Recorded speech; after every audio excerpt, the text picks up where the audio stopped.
This episode is brought to you by Progressive Insurance. You chose to hit play on this podcast today. Smart choice. Progressive loves to help people make smart choices. That's why they offer a tool called Auto Quote Explorer that allows you to compare your Progressive car insurance quote with rates from other companies.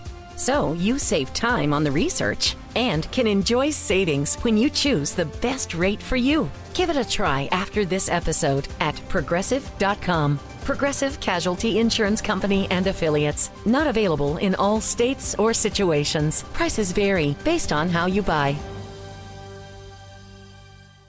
99X, The Morning X, Barnes and Leslie. If you missed it, Adam Duritz was on with us today. Man, their new song is solid. You can't hear that on the podcast, but you can hear the interview. It'll be up here in just a little bit, probably around 11 this morning. We'll get that out in case you missed Adam. Also, Jimmy will be on the show tomorrow. Jimmy Barron, remember? Yep, most of the show. And then Monday morning at 8:20, we have major news that is going to be music to your ears and your ass. There's a tease. 8:20. 8:20 on Yikes. Monday. This is good. We're going to announce it at 8:20 and then get right into whatever it is right after. And it's not a one-time thing. This is going to continue for a little while. It's very mysterious. We'll see you Monday at 8:20. Right now, we will sleaze you.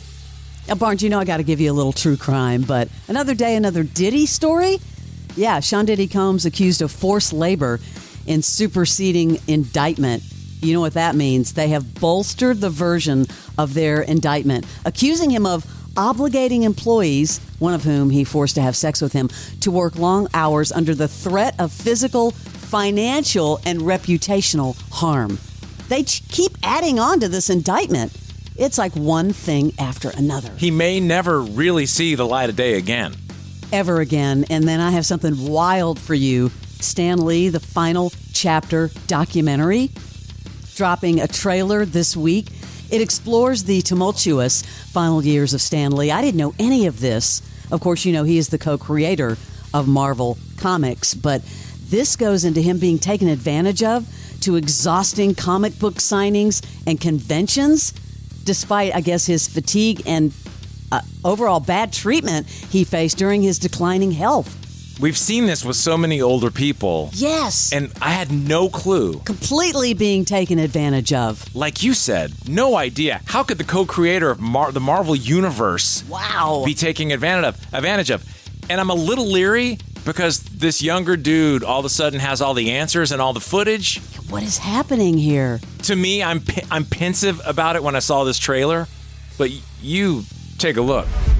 My name is John Bullerjack, and for the last 4 years of Stan Lee's life, I was his assistant, his confidant, but most importantly, his friend. I traveled the world with him, witnessing firsthand the incredible highs of his legendary career, but also the heartbreaking lows. Stan spent his final years enduring mistreatment, manipulation, and betrayal at the hands of a few very bad actors. At the time, I didn't have the power to stop it, but I did have a camera and I filmed everything. Now I'm asking for your help to finish the film and finally get justice for Stan. This documentary includes firsthand accounts from key witnesses, including comic book legends like Rob Liefeld and Roy Thomas, as well as many others who saw the chaos and unethical acts. This isn't speculation, it's all on camera. So here's my problem. You didn't have time to get help, but you had time to get a camera and plan a documentary. Director John Bullerjack, who was his assistant. Now he's claiming that the inner circle manipulated him, profiting from his celebrity status without his full benefit. But again, he had time to get a camera and plot out all the filming, but not time to get help? Let's just put the blame on everybody else. That is weird. Okay, more true crime for you. Scott Peterson, did you hear this wild story? Which? Attacked in prison over a pickleball game. They even have pickleball in prison now? I thought you'd be a little jealous about that. But Sunday in the yard near his housing unit at Mule Creek State Prison, reportedly playing pickleball with a couple of inmates.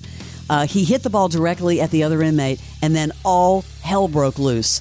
Peterson's injuries were not serious, but he did need a trip to the hospital. Well, Scott Peterson's a banger. You're either a banger or a dinker, Leslie. You know what that means? No, please explain. Nope, not going to do it. But if you know, you know. Why? But I'll say, it's getting so bad, I may have to try and get a court at his prison because it's impossible to get a freaking court anywhere. A week in advance, they go up. I get online, I set an alarm to wake up at midnight to try to get online to get a court. And there's Scott Peterson just every day. He's a banger. Playing pickleball. I really do like the New Heights podcast with Jason and Travis Kelce because they have some brotherly love and brotherly fun, just like this. I actually saw this tweet and thought it was hilarious as a note on question. Go ahead. If you had to push Travis or your wife over a cliff, who would you choose? You must choose one. Don't skirt the question, Jason. You said you love no one more than Travis. So are you pushing your wife over? Here's my answer, and tell me if I'm correct. I'm pushing Travis over. Nice. Because he would tell me to push him over the cliff. 100%. Bam, baby! Don't you knew it. Push Kylie off the cliff? Are you kidding me? I wonder if their numbers are as good now that the season's over and there's been no talk of he and Taylor Swift really, it went away. It's been super quiet. Very quiet. Really, really quiet. And finally, Billy Joel has announced the postponement of 8 upcoming shows with Stevie Nicks and Sting due to an undisclosed medical procedure. Did you see him sad fall on stage the other day? Yeah. And it almost looked like his legs gave out. Yeah, it was sad. He's 75. He shared a statement on Instagram, of course, expressing regret for having to reschedule, but I hope he's okay. That is your Celebrity Sleaze. Michael Rosenbaum and his Smallville co-stars take you behind the scenes of one of the greatest shows of all time. Talkville. I just had a flashback. Tom Welling's here. We're going to do a podcast Throughout the year, we've got a lot of season ahead of us. It's big talk. This is good fan stuff. Yeah, there was some if you're good watching stuff. the show, this is good stuff. Yeah. on Smallville. Yeah. They made it like this is the first time they've seen the guy ball. That's hard. I thought it was pretty fun. dark. It's Talkville. We're pumped. The Smallville Rewatch Podcast. You got to be a part of it. Follow and listen on your favorite platform.